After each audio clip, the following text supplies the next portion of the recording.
crazy, but that's how it goes. Millions of people living as ho-ho-hos. Yeah, but me. This is TalkSport Extra Time. It is, of course, another international week, and it's England versus Chile tonight. But before we talk about any of that, Mr. Mike Porky Parry is here. Delighted to see you here, looking so well and fit and all the rest of it. That's good of you to say so, Mike. Thank you very much indeed. Great to be with you, MG. And what a very interesting first hour you had. I think you picked on the right subject there, Mike. You've become man of the people for a little club against the Giants, and I salute you. Yeah, well, thank you, because it's really astonishing that nobody else has really picked up on this story. And we've got people from Canada, from Australia, from America now saying we want to go to see this team. Rocking the world. Yeah, Fleet Spurs are going to be the biggest and most popular team, I think, in that division down there in Hampshire. I think it's a disgrace. Maybe you could pop down and see them at some point one of these days before one of their games at the weekend on your way down to Portsmouth. Well, actually, I go down to Portsmouth on the A3, actually past Fleet. If I go to Bournemouth, because I do at the moment, because my mum's not been too well, Mum, hope you get better soon, I go down the M3 and you pass a place called Fleet Services. Yes. So Fleet is there, you see what I mean? And that's a why they scene call it Fleet Services. That's why they call it Fleet Services, yeah, it's in Enough. Fleet. Yeah, absolutely, yeah. It took me about 15 years to work that one out. I thought they were called Fleet Services because of the fleet, The Fleet Air Arm or something like that. Absolutely, yeah. But what a disgrace, and in my view, what the little club should do. You see, this indicates to me that Spurs have upped their game in terms of transfers over the last 5 or 6 years, because Mr. Levy, the chairman, clearly a very good businessman. Yes. And he takes transfers to the brink, like he did with Berbatov, like he did with Gareth Bale and all that. But he's transferred that ruthless business acumen, and not him personally, but I mean, the club have taken on that. Well, it's nothing worse than a phalanx of lawyers coming after you. Well, exactly. The club have taken on this ruthless business acumen and gone after the little guy, and it makes them look like bullies. It does. It's incredibly bad for their image, as you quite rightly said in the first hour. Nobody had ever heard of Fleet Spurs until the lawyers started sending them, and now all the sympathy and empathy will go, and this is where clubs like Spurs start to be hated by, this is a sort of Manchester United thing from years ago, where Manchester United were doing things like banning their players from signing autographs and all that kind of stuff, And this is what will happen. Spurs will now become unpopular. Clubs like Everton, who are not a regular top 4 club, but they're never in relegation problems, have a great reputation within the community. Only recently at a dinner, they won Community Club of the Year award and all that. And people like Everton for that reason. They don't threaten anybody, But when the Spurs go around starting threatening people, nobody will like them. No, it's no good at all. I mean, the fact that they think they're not threatening them by saying, we're not going to go after you for damages. It's like, oh, thanks very much indeed.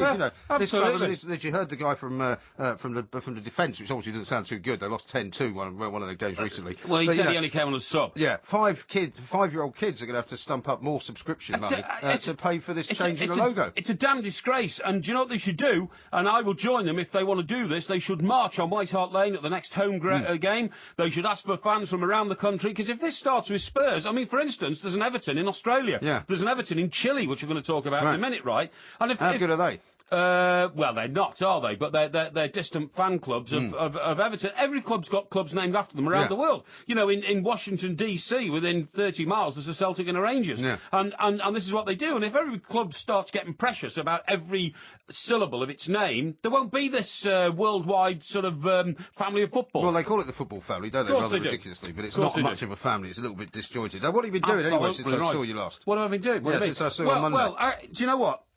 Interesting. I was getting ready to come and see you tonight, and I left the telly on. Normally I switch it off because I like to really concentrate in silence. I like to almost meditate, I do meditate. It's quite hard to do where you live, isn't it? It's a bit of a noisy neighbourhood. No, you're joking, mate. Stockbroker Belt, Surrey, There's a train station down the road. There's planes flying over. There's cars driving past. There's not planes flying over because Gatwick's only just down the road, but that's a sign of prosperity. There's more planes flying, more people. It's not quiet, though. More people fly. Yeah, it's quiet. No, I tell you, you do get a load of helicopters from Red Hill Aerodrome. People like Branson. Sounds idyllic. Keep their helicopters. Well, I love to see helicopters going over. In fact, the last time I went to Cheltenham, I went in a helicopter. Did you? For the Paddy Power meeting, which I'm going to tomorrow, and I took a helicopter from Battersea up to. But anyway, I digress. The point is, as usual, you're digressing. We'll talk about Cheltenham later. Yeah. I'm trying to meditate, and then the telly was on.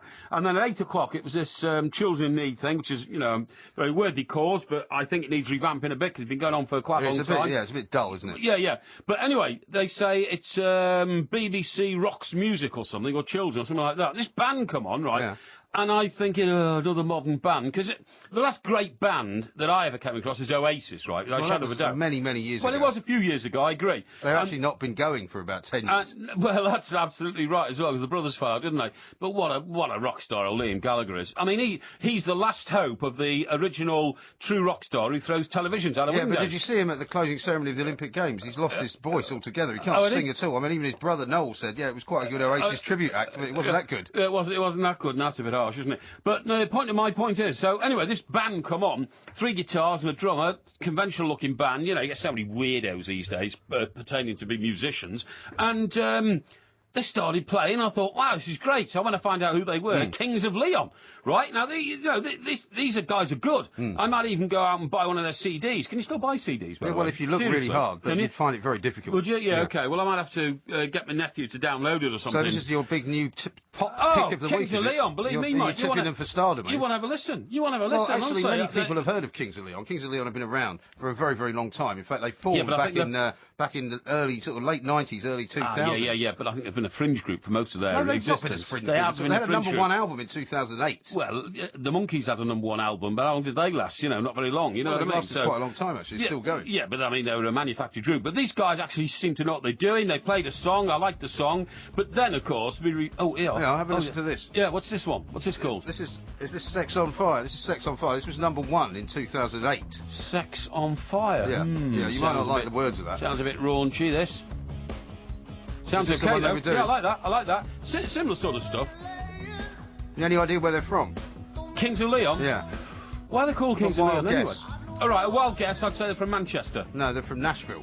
Oh, Nashville in Tennessee. Yeah, that's right. Help me information, get me Memphis, Tennessee. That's not Nashville, that's Memphis. Actually, yeah, but it's close, it's close. Anyway, enough of that, thank you very much. That's enough of the Kings of Leon. The Kings of Leon are a massive band. I actually saw it, because you'll know that I know an awful lot more about music than you do. I actually saw the Kings of Leon. Well, that's because you've got young children who put music on in your house. No, this was before I had the young children, and they're only you've got old children, and I've got older children as well. You abandoned in America. And if they come from Nashville, your American children probably told you all about it. No, they came from Nashville, and they played at a thing called Tea in the Park back in 2002. And I happened to go to Tea in the Park. Where was that? Which park? It's in Scotland. It's in a place. It's sort of north of Stirling. They haven't got very good parks in Scotland, have they? Because of the weather. The whole country's a park. No. Well, it's not a park. It's in the wild. I know, but all the shrubs die, don't they, very quickly? Anyway, it's a fantastic place. Anyway, I saw them just by chance, and they weren't very big then in 2002. They made one album or 2 albums or something like that. But everyone was then saying, and this is now 11 years ago, they were saying, yeah, this is a great band. They're going to be huge. Yeah. And of course, they now are huge. I'm very pleased to say that you've now discovered them. I have discovered them, but you see, I always, because I'm so selective about what sort of music I embrace,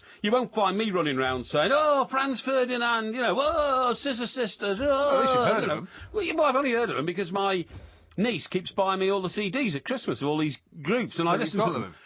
So you've actually got Franz Ferdinand and the Scissor Sisters? Yeah, I have, yeah. It's a bit dodgy. But is it? Why? Yeah, it's just a bit dodgy. Is it? Oh, I didn't know. Music I think you'd like. Well, there's nothing wrong with Franz Ferdinand, is there? Nothing particularly wrong with it, no. I know the Scissor one-hit wonder. Yeah, I know the Scissor Sisters is a bit of a sort of dodgy... The Scissor Sisters guy was arrested in Tea in the Park, actually, because he decided to take all his clothes off and dance around naked on the stage. Nah, you're joking, right? Yeah, a few years ago. That's shocking. But anyway, the point is, I think Kings of Leon could get somewhere, and They already have got somewhere. I know. I mean, get somewhere with me. Because what I do is, I never, sort of trying to cash in. When I was a kid at school, Mike, and the Beatles were the greatest thing in the world, the Monkees came along, all the weak-hearted, all the feeble-minded, all decided they were Monkees fans. I said they'll last about 3 months. They lasted about 3 years, I think. They lasted quite a long time. They didn't last a long time. They had a TV series as well. Yeah, but once the TV stations would not renew the TV series, the group was abandoned because they weren't actually a group. What the Monkees were they were a TV show. But do you know what the most important thing the Monkees ever did, though? The most important thing they ever did was not allow David Bowie to sing under his real name, because David Bowie changed his name to David Bowie because Davy Jones was his real name. Is that right? And Davy Jones was already a star with the Monkees. Well, blow me down. There's an actor in Coronation Street called Jack P. Shepherd. Oh, yeah. And he plays David Platt. David Platt? Yeah, nasty little... David... Not the footballer? No, that's Pleat. Oh, no, there is a Platt, isn't there? David Platt as well.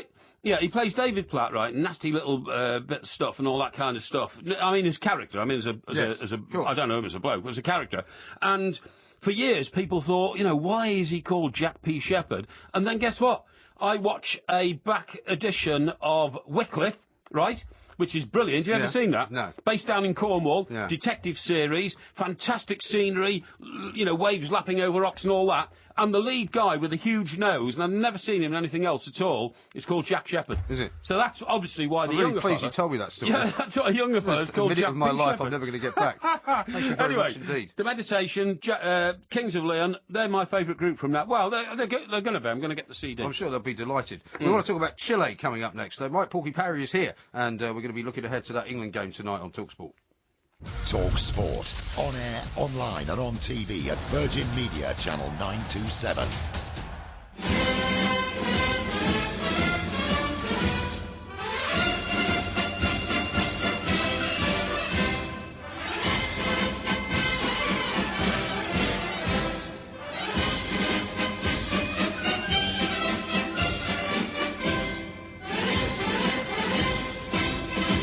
Now, I'll give you a clue. This is not the Kings of Leon, but I'm sure you'll be able to tell us exactly what this piece of music is. It's the Chilean national anthem. Yeah. How did you guess that? Well, I just guessed because you said we were talking about Chile next, but I mean, I don't even know what the Chilean national anthem is.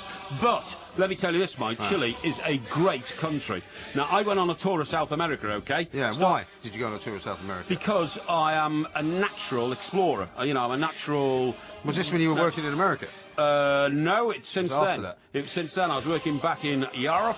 And I decided there were a few places in the world I hadn't been. One of them was South America. Yeah. Excuse me, can we cut out the Chilean national anthem, please? I've had enough of it, thank you.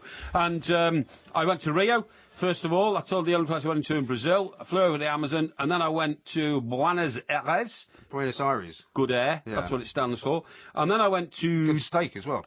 Oh, yeah, brilliant steak and all that kind of stuff, yeah. I nearly got locked up because I had a row... No, I had a row with a couple Funny enough. Yeah. I had a row with a couple of Argentinian policemen about the Malvinas, you know. Because it was pretty... That's not to talk about the Malvinas. It is. I didn't quite realise that. Fortunately, one of the guys I was with spoke, and he was another journalist, a guy called Rob. He was the features editor of the so it was some kind of freebie, Guardian. Was it? No, it wasn't a freebie at all. It was an exploratory trip down to South America. He got a first in languages from Oxford, so he was able to speak in Spanish to these guys.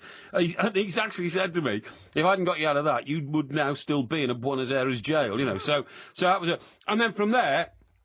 Uruguay, Montevideo, and then across to Chile. And Chile's the most remarkable country. It's very, very long. It's about 300 miles long. But not very wide. No, it's only about 22 miles wide. Yeah. But in the middle of that is the Atacama Desert. Yes. It is the third biggest desert in the world, believe it or not, in such a small country. And it's the driest, as you quite rightly said earlier. It's the driest place in the world, isn't it? Driest place in the world. But also... Why would you go to the driest place in the world? Well, to see it, it's knowing fascinating. what we know about you. Whenever Hollywood want to do a film about the moon, they go down to the Atacama Desert, because it looks just like the moon, believe me. There's a place called San Pedro. We stayed at the San Pedro Hotel. It's the most remote and backward place in the world. It hasn't got any running water or anything like that. You know, you have to bring the water in and tankers and all that kind of stuff. Fascinating. And is it like a salt desert or something like that? Yeah, it is. Yeah, you're absolutely right. There's a load of flamingos standing around on one leg. Definitely. Really? Yeah. Saw a load of them. So there must be water for them. Well, yeah, but it's salt water. Salt water, you see. And I don't know why it's salt water, but it is. Well, because it's a salt desert. Yeah, that's right. Did you know that Salt Lake City's lake, so that's like... In Utah? Yeah. Is the largest saltwater lake in the world, even bigger than the Dead Sea. I didn't know that, but I'm not that surprised. So I went to Salt Lake City once and they tried to sell me some fish, and I was like, where did you get this fish from? And they were like, it's from California. And I'm like, no, I don't want it. Why? Because it travelled too far. From California? I like to eat fish that's actually been caught locally. I didn't fancy anything been caught in a Salt Lake. What, been caught like on the quayside in San Francisco or something? Yeah. I'd rather eat that in San Francisco. That's the whole point. How odd. Anyway, I went to Utah once, and I went to Salt Lake City. Absolutely right. Very clean, wasn't it? Very clean. It's very clean, and you go into restaurants, and there's no alcohol whatsoever on the menus, but they don't mind you walking down the road to a liquor store, buying a couple of bottles and bringing them in. Yeah. Really weird. Yeah. They must have thought it was a bit odd when you came clanking in with about half a dozen bottles. Well, that's right. Yeah, we did. Yeah. Why not? You know, you can have a bit of dinner. Anyway, the point of my story about Chile is the most fascinating thing was we're travelling through the Atacama Desert, and all of a sudden our guide says we go this way. You see, so we head off into some creek, and he says we go in here. And he took us into some caves. He says, now I show you something amazing. And he got his torch out on the walls, and it's location, Mike, of those famous things you'll have seen as a kid in your Boy's Own annual. Literally drawings. Cave paintings, but the cave paintings are of astronauts and spacemen. Right. And they are verified to have been done up to 2,000 years ago, and it's pictures of men with bubbles on their heads, like space helmets. Right. Have they got the alien faces with the big eyes and all that? No. Ordinary faces, but pictures of rockets with flames. Maybe there are pictures of a Hollywood movie that was being made. No. They're authenticated as being 2,000 years old. By who?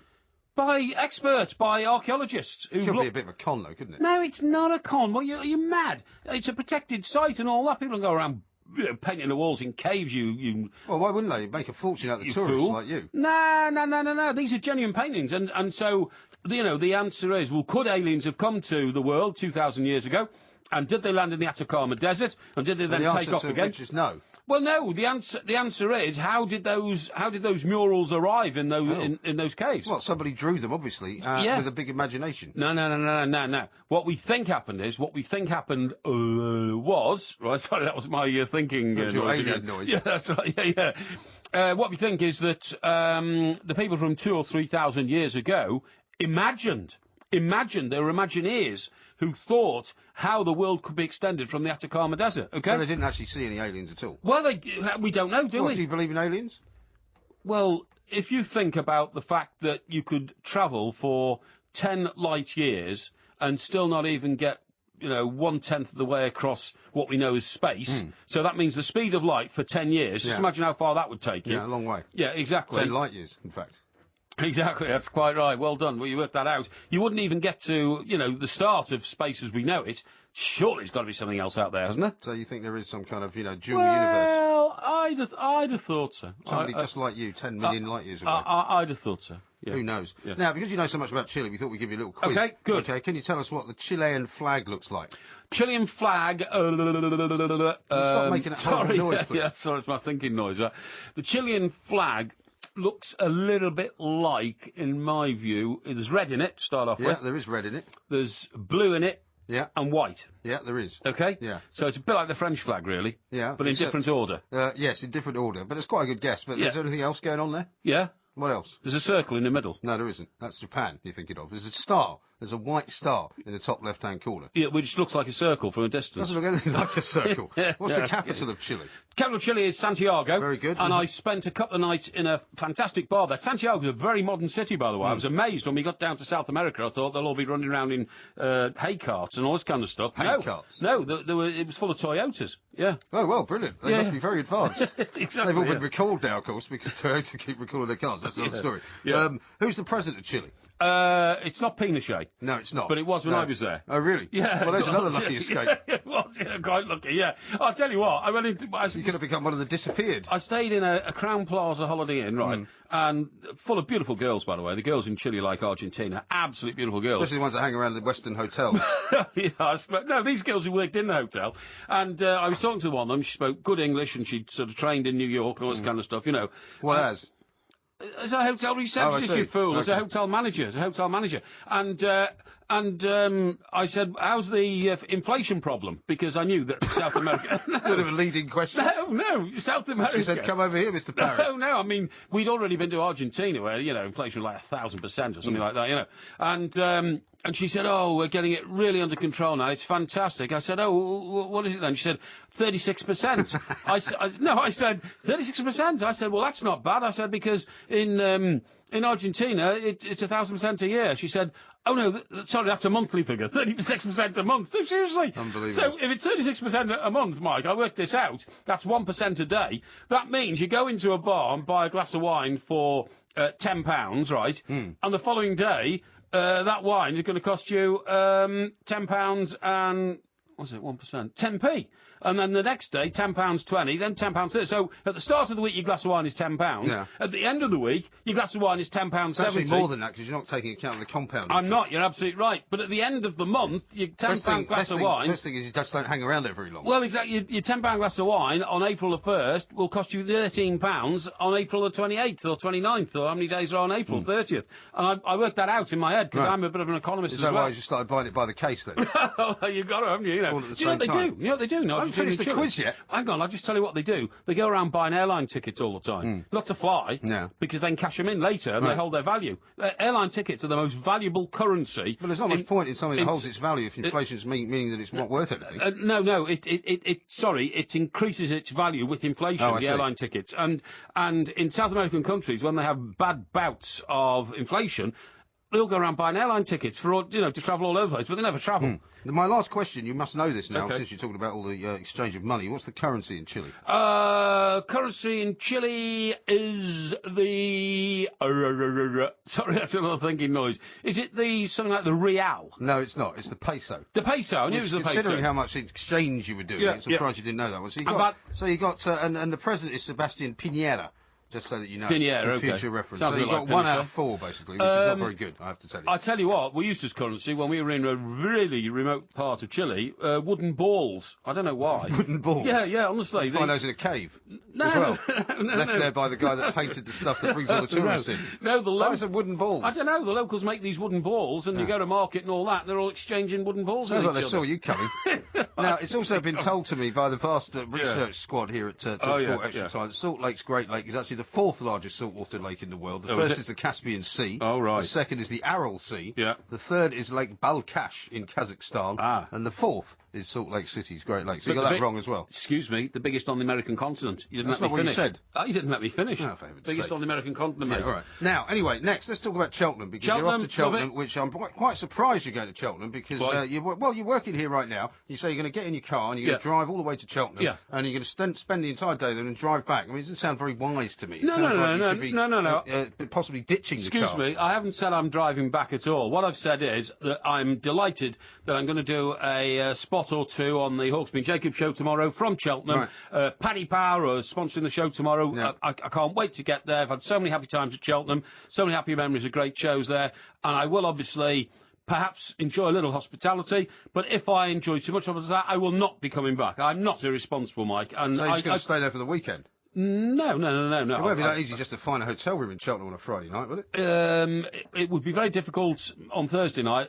Friday night, well, I've got friends in Cheltenham. I've got friends around Cheltenham. Because, I mean, Alan Brazil tells a lot of stories about your visits to Cheltenham. Well, many of them involve you being carried out horizontal from various hospitality tents at sometimes in the afternoon after the Hawksbee and Jacobs show's over. Well, with the greatest respect, I don't think Mr. Brazil, great man as he is in any position to tell any stories about Cheltenham, because that's where he once decided to stay instead of coming home, and found himself slightly rescheduled suspended the following day. Well, he went skiing anyway. By the time he came back, we sorted it all out, so it wasn't a problem.